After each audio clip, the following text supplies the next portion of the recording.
Dan insan kamil, manusia sempurna.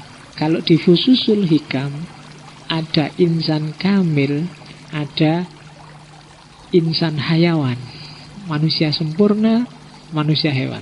Kenapa disebut manusia? Manusia hewan itu Bismillah, mari kita lanjutkan lagi belajar kita, ngaji kita. disebut manusia. Manusia hewan itu manusia yang kehilangan kemanusiaannya. Posisinya persis kayak hewan, hanya beda diferensia kalau katanya Ibnu Arabi. Kan hewan itu macam-macam. Ada kuda, ada ayam, ada kambing, dan ada manusia. Makanya para filosof beberapa kan mendefinisikan manusia itu al-hayawan, an-natik. Nah, ketika kehilangan natiknya, dia jadi hewan. Cuma kalau di sufi seperti Ibnu Arabi, parameternya bukan mikir atau nggak mikir, tapi bebas dari nafsu, bebas dari kegelapan apa enggak. Kalau dia tidak bebas dari nafsunya, dari ambisi duniawinya, maka dia insan hayawan. Kalau dia masih terikat oleh dunia, kalau dunia sangat mempengaruhi hidupnya, dunia adalah variabel yang tidak terpisahkan dari hidupnya, maka dia manusia hayawan.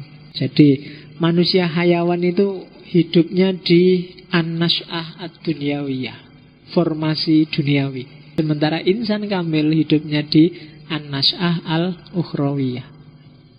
Nah, jadi formasi hidupmu itu coba kamu cermati sendiri.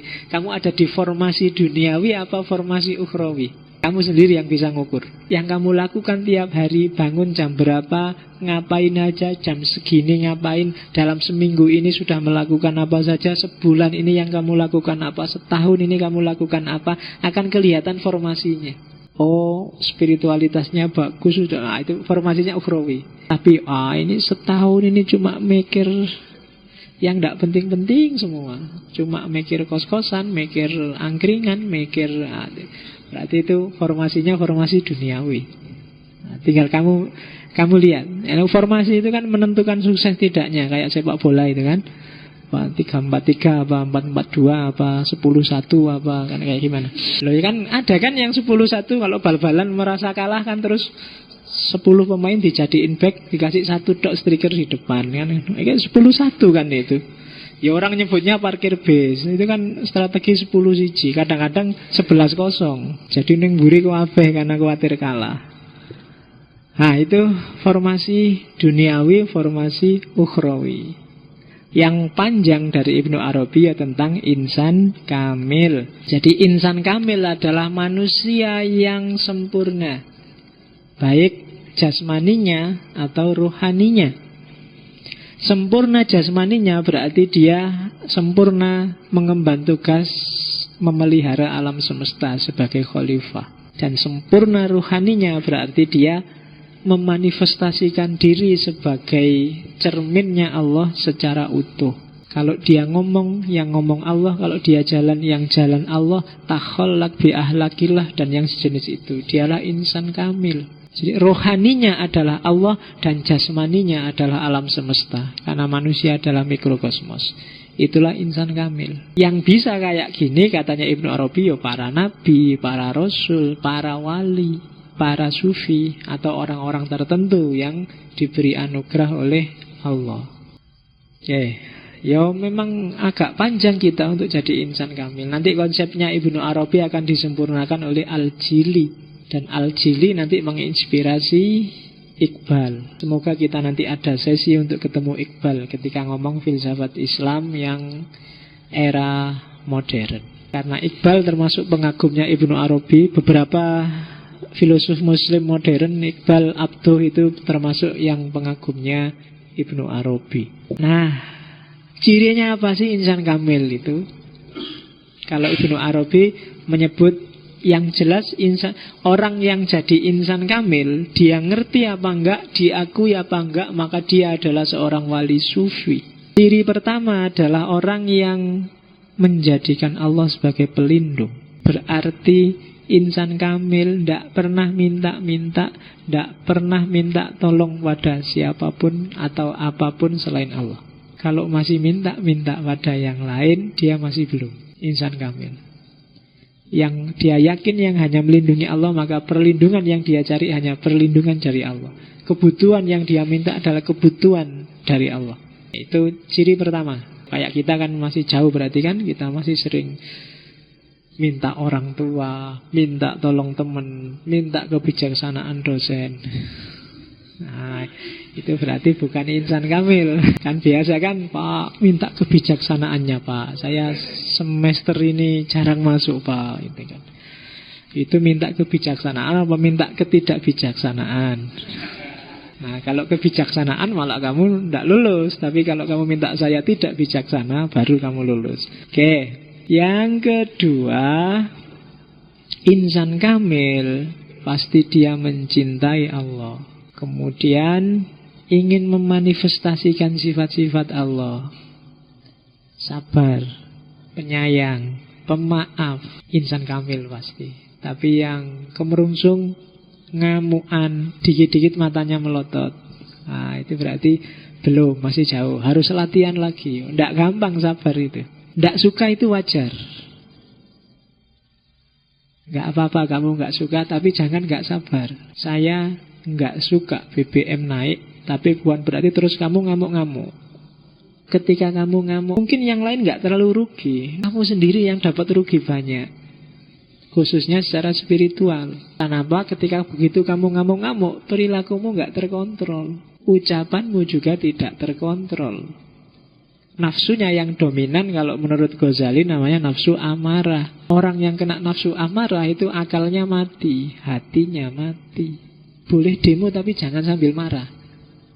Isora ya? Nggak tahu saya, tapi usahakan jangan sambil marah. Kritikan nggak apa-apa, teriak nggak apa-apa. Susah ya teriak tapi nggak marah itu ya. Tapi ya usahakan pokoknya batinmu jangan marah deh. Dan jangan benci pada siapapun. Bencilah kebijakannya, keputusannya, perilakunya, tapi jangan orangnya. Itu yang latihannya berat. Saya mungkin juga tidak bisa, tapi ya harus latihan. Kenapa harus latihan? Karena kita ilaihi roji'un. Hidup kita itu harus selangkah demi selangkah, dikit-dikit semakin dekat pada Allah. Jangan serta-merta, oh tidak bisa Pak, berat terus ditinggal. Tidak. Harus latihan dikit-dikit.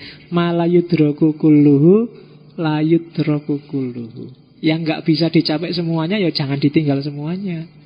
Latihan dikit-dikit aja, pelan-pelan. Pas lagi marah, ingat tidak apa-apa. Astagfirullah, aku kok marah. Tetap nggak setuju tapi jangan marah deh. Kan gitu.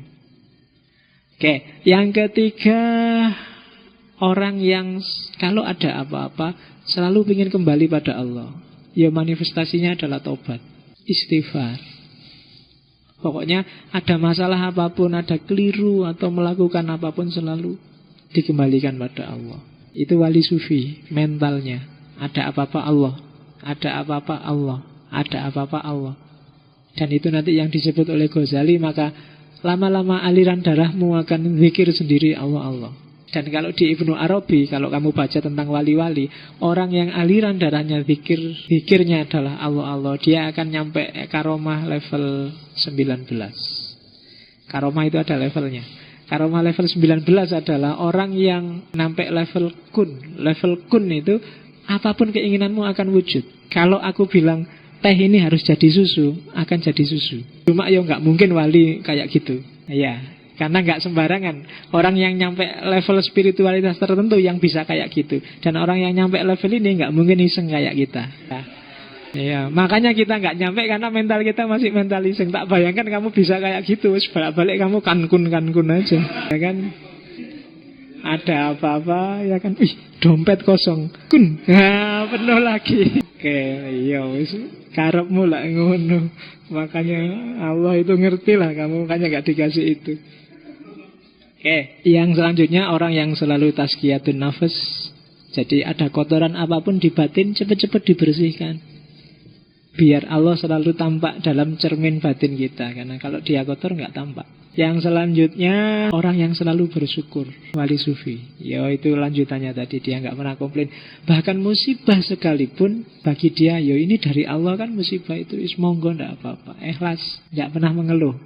Tidak mengeluh bukan berarti tidak mengatasi musibah loh ya, tapi tidak mengeluh. Kamu sakit, Dia cari obat tapi tidak mengeluh, aku kok dikasih sakit sih, salahku apa sih, aku enggak, itu mengeluh namanya. Cari obat, cari sembuh tapi tidak mengeluh. Kemudian orang yang muhsin. Muhsin itu tidak sekedar berbuat baik tapi juga memperbaiki. Banyak perbuatan baik yang tidak memperbaiki. Jadi usahakan kamu berbuat baik tapi juga hasilnya perbaikan, kan gitu. Ya banyak berbuat baik yang tidak memperbaiki itu kan ada beberapa. Mungkin berlebihan, mungkin tidak pada tempatnya.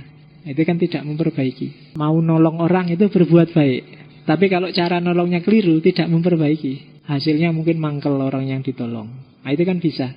Jadi berbuatlah baik tapi yang memperbaiki. Ngaji kayak gini itu kan berbuat baik, tapi usahakan dia memperbaiki. Jangan gara-gara ngaji, Pak, karena saya ngaji maka saya tidak usah sholat isya ya Pak. Nah itu tidak memperbaiki. Kan ngaji penting Pak. Iya tapi tetap harus sholat isya. Berbuat baik hasilnya malah defisit, itu namanya. Tidak boleh. Karena saya sudah ngerti filsafat Pak. Nah, karena ngaji filsafat maka saya sekarang ngerti filsafat. Boleh ngeyel berarti Pak, diskusi Pak. Boleh tidak. Itu berarti tidak memperbaiki. Kuliah itu baik, tapi hasilnya juga harus baik. Itu yang dimaksud memperbaiki. Kok dengan kuliah kamu malah kemelindi, malah sombong, malah itu berarti tidak memperbaiki. Kuliahmu tetap perbuatan baik, tapi tidak memperbaiki. Itu muhsin. Terus, dan yang terakhir, cirinya seorang wali sufi adalah orang yang Allah selalu hadir dalam hatinya. Ini yang berat. Menghadirkan Allah di dalam hati itu. Kadang sholat aja kan Allah nggak hadir, ya kan? Kamu sholat itu loh Allah nggak hadir dalam hatimu, itu kan sudah berat itu kan obatnya. Jadi padahal harusnya ndak sholat pun Allah hadir. Padahal kita sholat saja Allah ndak hadir. Nah itu panjang perjuangan kita berarti kan. Jadi jarak kita sama Allah masih agak jauh. Jadi step demi stepnya harus berusaha beneran. Ibnu Arabi umur 20 tahun sudah jadi sufi besar. Nah kita sudah umur 25 tahun masih bingung dengan diri kita sendiri. Nah, harus diperbaiki, harus muhsin terus. Perbuatan kita yang baik banyak, tapi yang muhsin bisa dihitung dengan jari. Coba dilihat. Mungkin kamu ngaji juga, tapi ngaji itu muhsin enggak? Jadi faktor perbaikan enggak bagi hidupmu? Mungkin ada yang rajin Senin Kemis, tapi Senin Kemis itu muhsin enggak? Memperbaiki hidupmu enggak? Atau sekedar ritual? Sekedar perbuatan baik selesai. Nah itu yang wali sufi tidak boleh ada perbuatan baik yang sekedar selesai perbuatan baik. Maka dalam Quran kan selalu ibadah fisik itu disambungkan dengan ibadah perbaikan. Salat itu ada tanha anil fahsya wal munkar. Puasa ada imsak, lahirnya kemampuanmu untuk menahan diri. Zakat lahirnya penyucian harta, kerelaanmu untuk berbagi. Haji melahirkan mentalitas kebersamaan. Itu kan selalu ada visi perbaikannya. Nah selama ini kita sering berhenti di berbuat baik, tidak nyampe ke level perbaikan. Dan di antara cara untuk biar jadi perbaikan itu ya hadirkan terus Allah, biar kita selalu bareng dengan cahaya. Kan kayak di Surawardi kemarin kan, ada apa-apa ukurannya tinggal ini cahaya apa kegelapan. Kalau cahaya ayo jalan, kalau gelap ya jangan. Dan apa sih ukurannya gelap apa cahaya? Kamu sendiri yang tahu, tanyakan hatimu. Tapi hati saya nggak jelas, mungkin hatiku gelap Pak sekarang. Berarti kamu harus riyadoh, tazkiyatun nafas dulu. Wah itu kan rumusnya itu kalau di Sufi Jumat. Oke, alhamdulillah Ibnu Arabi pengantar. Saya harus tegaskan pengantar itu karena sebenarnya masih panjang dan luas teori-teorinya Ibnu Arabi. Ini pengantar teorinya. Silahkan kamu masuki satu-satu. Setiap isu yang tak angkat di sini itu penjelasannya panjang dan luas. Bahkan setiap sub isu itu dia jelaskan sangat panjang lebar. Oke, dan mungkin nggak sama persis kayak yang tak jelaskan karena itu kan nunggu ilham dari Allah kan saya keluarnya kalau di sini itu. Entah yang keluar apa bisa metu-metune ya, itu berarti dari atas. Sudah tidak rasional lagi nunggu. Intuisi itu sudah. Oke. Kalau ada yang mau komen 1, 2 enggak apa-apa.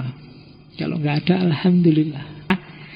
Alhamdulillah minggu depan kita akan ketemu puncaknya tradisi iluminasi yaitu Badruddin Shirazi, Mula Sadra. Setelah itu saya cukupkan yang dari tradisi iluminasi. Pada saatnya nanti kita akan kembali ke Islam lagi, entah kapan, mungkin di Islam di modern sebelum Islam kontemporer, tapi saya tidak tahu kapan.